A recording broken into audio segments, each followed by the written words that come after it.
بسم اللہ الرحمن الرحیم۔ السلام علیکم۔ آج ہم حضرت آدم علیہ السلام کے بارے میں دلچسپ معلومات پڑھیں گے۔ درود شریف کی فضیلت۔ اللہ پاک نے حضرت آدم علیہ السلام سے حضرت بی بی حوا رضی اللہ تعالیٰ عنہ کو پیدا فرمایا تو حضرت آدم علیہ السلام نے ان کی طرف دست محبت بڑھانے کا ارادہ کیا تو فرشتوں نے عرض کی، اے آدم علیہ السلام ٹھہر جائیں، پہلے ان کا مہر ادا کریں۔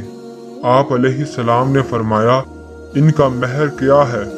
فرشتوں نے عرض کی، ان کا مہر یہ ہے کہ آپ ہمارے سردار محمد مصطفیٰ صلی اللہ علیہ وآلہ وسلم پر 3 یا 10 مرتبہ درود پاک بھیجیں۔ چنانچہ آپ علیہ السلام نے درود پڑھا اور فرشتوں کی گواہی سے آپ علیہ السلام کا حضرت بی بی حوا رضی اللہ تعالیٰ عنہ سے نکاح ہو گیا۔ اس سے معلوم ہوا کہ نبی اکرم صلی اللہ علیہ وآلہ وسلم ہر موجودہ چیز کے لیے وسیلہ ہے، یہاں تک کہ اپنے والد حضرت آدم علیہ السلام کا بھی وسیلہ ہے۔ اور آپ پہلے رسول بھی ہیں جو شریعت لے کر اپنی اولاد کی جانب بھیجے گئے۔ حضرت نوح علیہ السلام کو اول الرسل اسی وجہ سے کہا جاتا ہے کہ آپ علیہ السلام کفر و شرک پھیلنے کے بعد سب سے پہلے مخلوق کی ہدایت کے لیے بھیجے گئے۔ حضرت آدم علیہ السلام پہلے خلیفۃ اللہ بھی ہیں، جیسا کہ پارہ اول سورۃ البقرہ آیت نمبر 30 میں ارشاد ہوتا ہے۔ ترجمہ: اور یاد کرو جب تمہارے رب نے فرشتوں سے فرمایا، میں زمین میں اپنا نائب بنانے والا ہوں۔ اس آیت کی تفسیر میں ہے، خلیفہ اسے کہتے ہیں جو احکامات جاری کرنے اور دیگر اختیارات میں اصل کا نائب ہوتا ہے۔ اگرچہ تمام انبیاء کرام علیہ السلام اللہ کے خلیفہ ہیں، لیکن یہاں خلیفہ سے مراد حضرت آدم علیہ السلام ہیں۔ فرشتوں کو حضرت آدم علیہ السلام کی خلافت کی خبر اسی لیے دی گئی کہ وہ ان کے خلیفہ بنائے جانے کی حکمت معلوم کرے اور ان پر خلیفہ کی عظمت و شان ظاہر ہو کہ ان کو پیدائش سے پہلے ہی خلیفہ کا لقب عطا کر دیا گیا ہے اور آسمانوں والوں کو ان کی خوشخبری سنا دی گئی۔ اللہ پاک اور اس کے رسول صلی اللہ علیہ وآلہ وسلم کی سنت۔ اے عاشق رسول، اللہ کریم اس سے پاک ہے کہ اسے کسی سے مشورہ کی ضرورت ہو، البتہ یہاں خلیفہ بنانے کی خبر فرشتوں کو ظاہری طور پر مشورے کے انداز میں دی گئی۔ اس سے اشارتاً معلوم ہوتا ہے کہ کوئی اہم کام کرنے سے پہلے اپنے ماتحت افراد سے مشورہ کر لیا جائے تاکہ اس کام سے متعلق ان کے ذہن میں کوئی بات ہو تو اس کا حل ہو سکے یا کوئی ایسی مفید رائے مل جائے جس سے وہ کام مزید بہتر انداز سے ہو جائے۔ اللہ پاک نے اپنے پیارے پیارے آخری نبی حضرت محمد رسول اللہ خاتم النبیین صلی اللہ علیہ وآلہ وسلم کو بھی صحابہ کرام رضی اللہ عنہ سے مشورہ کرنے کا قرآن کریم میں حکم ارشاد فرمایا۔ بے شک اللہ پاک کو فرشتوں اور رسول اللہ صلی اللہ علیہ وآلہ وسلم کو اپنے اصحاب سے مشورہ کرنے کی حاجت نہیں ہے، لیکن مشورہ کرنے کا فرمان تعلیم امت کے لیے ہے تاکہ امت بھی اس سنت پر عمل کرے۔ حضرت عبداللہ بن عباس رضی اللہ تعالیٰ عنہ سے روایت ہے کہ جب یہ آیت مبارکہ ترجمہ مشورہ اور کاموں میں ان سے نازل ہوئی تو نبی رحمت اللہ صلی اللہ علیہ وآلہ وسلم نے ارشاد فرمایا، بے شک اللہ پاک اور اس کا رسول صلی اللہ علیہ وآلہ وسلم مشورے سے مستغنی یعنی بے پرواہ ہیں، لیکن اللہ پاک نے مشورے کو میری امت کے لیے رحمت بنا دیا ہے۔ سنت کے 3 حروف کی نسبت سے مشورے کے بارے میں 3 فرامین مصطفیٰ۔ 1. جو شخص کسی کام کا ارادہ کرے اور اس میں کسی مسلمان شخص سے مشورہ کرے، اللہ پاک اسے درست کام کی ہدایت دے دیتا ہے۔ 2. جس نے مشورہ کیا وہ نادم یعنی شرمندہ نہیں ہوگا۔ 3. جو بندہ مشورہ لے وہ کبھی بدبخت نہیں ہوتا، اور جو بندہ خود رائے اور دوسروں کے مشورے سے مستغنی یعنی بے پرواہ ہو وہ کبھی نیک وقت نہیں ہوتا۔ حضرت آدم علیہ السلام کی پیدائش۔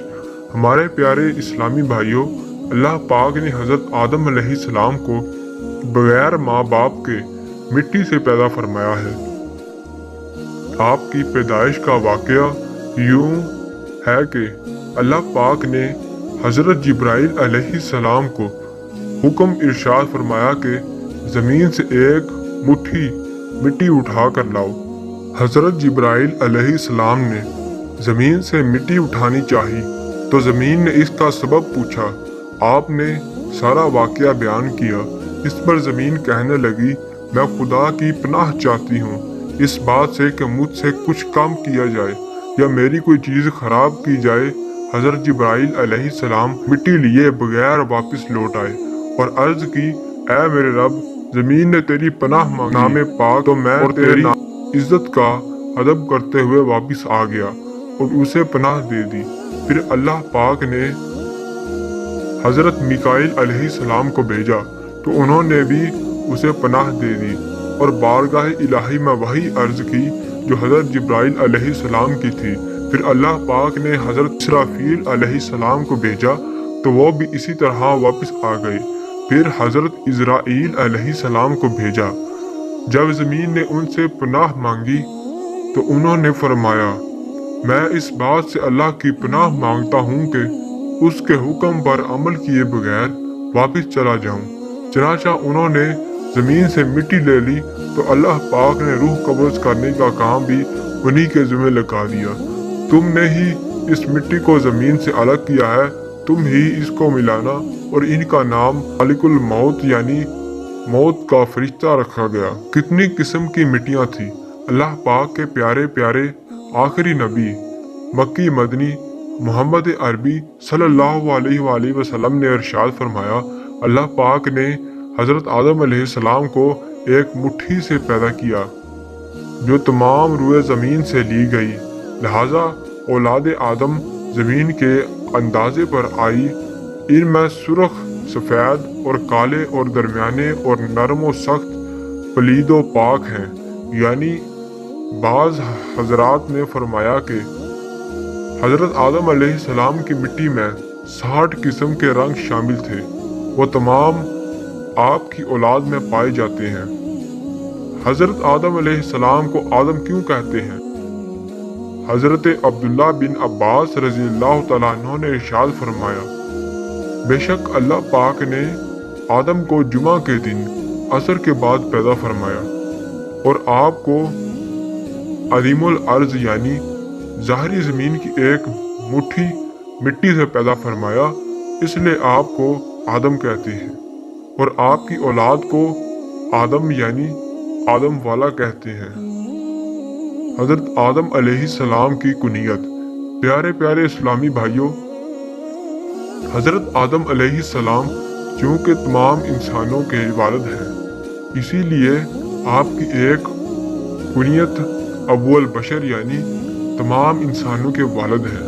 آپ علیہ السلام کی ایک کنیت ابو محمد بھی ہے اور جنت میں بھی یہ کنیت آپ کی ہوگی، جیسا کہ حدیث پاک میں ہے کہ جنت میں کسی کی کنیت نہیں سوائے حضرت آدم علیہ السلام کے، اور آپ کی عزت و تعظیم کے لیے جنت میں کنیت ابو محمد ہوگی۔ زمین میں چشمے کیسے جاری ہوئے؟ ایک روایت میں ہے کہ جب اللہ پاک نے حضرت آدم علیہ السلام کو پیدا فرمانے کا ارادہ کیا تو زمین سے فرمایا، میں تجھ سے ایک مخلوق پیدا فرمانے لگا ہوں، فرما برداری کی اسے میں جنت میں داخل کروں گا، اور جس نے میری نافرمانی کی اسے میں جہنم میں ڈال دوں گا۔ تو زمین نے عرض کیا، اے میرے رب، کیا تو مجھ سے ایک ایسی مخلوق کو پیدا فرمائے گا جو جہنم میں جائے گی؟ تو اللہ پاک نے ارشاد فرمایا، ہاں، اس پر زمین اس قدر روئی کے چشمہ جاری ہو گئے، یہ قیامت تک جاری رہیں گے۔ پیارے بھائیوں، اس ویڈیو کو دیکھنے کا بہت شکریہ۔ اللہ آپ کو اور ہم سب کو جزائے خیر عطا فرمائے، آمین ثم آمین۔ جزاک اللہ۔